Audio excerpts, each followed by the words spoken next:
kita mengucap syukur kepada Tuhan karena pada pagi hari ini kita diberi kesehatan. Hal yang kedua ingin saya sampaikan, karena ini awal bulan Bapak Ibu, saya mengingatkan kembali untuk memanage pekerjaan ibu masing-masing. Ya, ini baru awal tahun, awal bulan, jadi waktu masih dapat dipakai untuk mempersiapkan apa-apa yang harus dilaksanakan di tahun ini. Memang sampai hari ini kita belum dapat perkin dari kepala kantor terkait target-target apa yang akan kita jalankan selama 1 tahun anggaran ini. Silahkan Bapak Ibu memastikan pekerjaan-pekerjaan yang tiap bulan pasti Bapak Ibu kerjakan, yaitu melihat dari tupoksi kerja masing-masing. Semua pekerjaan sesuai dengan tupoksi Bapak Ibu masing-masing dapat dikerjakan dengan baik. Jadi bersyukurlah kita sebagai PNS Bapak Ibu, ataupun P3K, ataupun yang honor. Ya, kalau di luar sana itu sudah kinerja yang dihitung sebagai komponen gaji. Kalau kita ini bangun tidur tanggal 1, pasti itu bunyi. Ting, uang masuk. Nggak tahu pekerjaan apa yang kita kerjakan tiap bulan. Tapi yang jelas, yang penting absen saja lancar semua, pasti semua dapat gaji sesuai dengan aturan. Itulah bedanya PNS dengan pegawai di luar sana. Maka wajar bahwa banyak orang untuk menjadi PNS. Karena kalau dibilang, pekerjaan kita masih sistemnya absensi, bukan kinerja. Namun ke depan, pasti, apalagi terobosan-terobosan Bapak Presiden, yang di luar nalar, ke depan pasti kinerja itu akan dikejar. Maka itu Bapak Ibu saya mengingatkan, maka awal tahun ini silahkan perhatikan tupoksi kinerja Bapak Ibu masing-masing. Jadikan itu sebagai pemicu untuk mengembangkan diri. Yang belum bisa mengetik, belajarlah mengetik. Belajarlah terus untuk meningkatkan kompetensi, meningkatkan skill, sehingga tanggung jawab yang diberikan negara kepada kita masing-masing itu dapat kita laksanakan. Sehingga tanggal 1 saat kita bangun dan melihat gaji kita boleh bangga bahwa gaji yang kita terima itu bukan sekedar hanya absensi saja, tetapi sungguh sebagai penghargaan atas pekerjaan yang kita laksanakan. Hal yang ketiga, terkait dengan pekerjaan juga. Yang paruh waktu, tunjuk jari, P3K paruh waktu. Silakan tunjuk jari, P3K paruh waktu. Bapak Ibu sudah bikin SKP? Belum.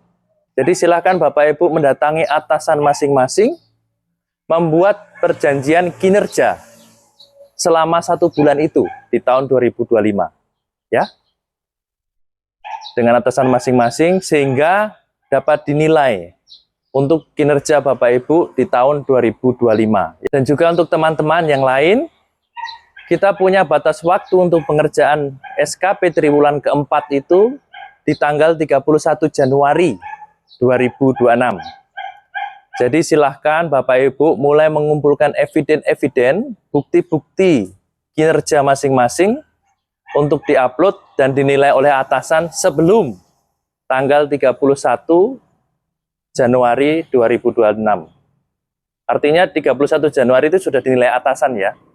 Bukan tanggal 31 itu baru Ibu masukkan, Bapak Ibu masuk. Sedangkan untuk SKP finalisasi, final, itu nanti paling lambat sesuai dengan aplikasi itu tanggal 28 Februari. Tidak salah, 28 kalau tidak 29. Kalau ada tanggal 29 berarti 29. Kalau tidak ada berarti 28 Februari.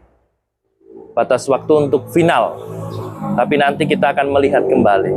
Dan saya ingatkan Bapak Ibu, mungkin saya mempunyai pandangan yang berbeda dengan teman-teman yang lain terkait dengan lembur. Kalau untuk saya lembur itu adalah bukan prestasi Bapak Ibu. Sering kita upload di bahwa saya lembur kerja setengah mati. Lembur itu ada kegagalan pegawai karena tidak mampu untuk memanage waktu dan pekerjaan. Lembur memang perlu diperlukan ya.